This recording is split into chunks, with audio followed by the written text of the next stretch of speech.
अस्सलाम वालेकुम, कैसे हैं ऑल फ्रेंड्स। मैं आप सबका भाई हकीम अतीक और रहमान सन्यासी फ्रॉम गुजरा। दोस्तों आज हमारे साथ एक और न्यू पेशेंट मौजूद है, मुजफ्फर अली साहब इनका नाम है। 8 साल से मसला था, अल्हम्दुलिल्लाह सिर्फ 2 दफा इन्होंने दवाई अभी खाई है 8-8 दिन की, यानी 2 हफ्ते दवाई इस्तेमाल की है। अल्हम्दुलिल्लाह अल्लाह ने फजल कर दिया। इनसे पूछते हैं फिर आपको बताते हैं।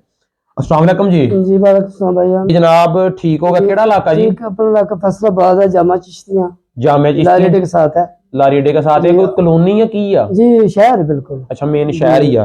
ਜਿਹੜੇ ਉਸ ਇਲਾਕੇ ਦੇ ਉਹਨਾਂ ਭਾਈ ਨੂੰ ਮੁਜ਼ੱਫਰ ਸਾਹਿਬ ਨੂੰ ਮਿਲ ਵੀ ਸਕਦੇ ਆਪਣੀ ਤਸੱਲਾ ਵਾਸਤੇ। हाँ जी। ਅੱਛਾ ਸਰ ਮਸਲਾ 8 ਸਾਲ ਤੋਂ ਸੀਗਾ? 8 साल से जी, काफी 2 दफा तो खड़ी दवाई तड़ को अल्लाह ने करम करता है। ਚਲੋ ਠੀਕ ਆ ਮਾਸ਼ਾਅੱਲਾ। ਹੁਣ ਕਿੰਨੇ ਕੁ ਬਿਹਤਰ ਹੋ ਗਏ? ਪਹਿਲਾਂ ਕਿਦਾਂ ਸੀ, ਹੁਣ ਕਿਦਾਂ ਜ਼ਰਾ? पहले तो बिल्कुल टून तो आवाज आ सी जी। ਠੀਕ ਆ जी हुन चलन लग पे। ਚਲੋ ਮਾਸ਼ਾਅੱਲਾ ਅੱਲਾਹ ਪਾਕ ਨੇ ਕਰਮ ਕੀਤਾ। ਦੋਸਤੋ ਸ਼ਫਾ ਜਦੋਂ ਵੀ ਦਿੰਦਾ ਅੱਲਾਹ ਪਾਕ ਦਿੰਦਾ।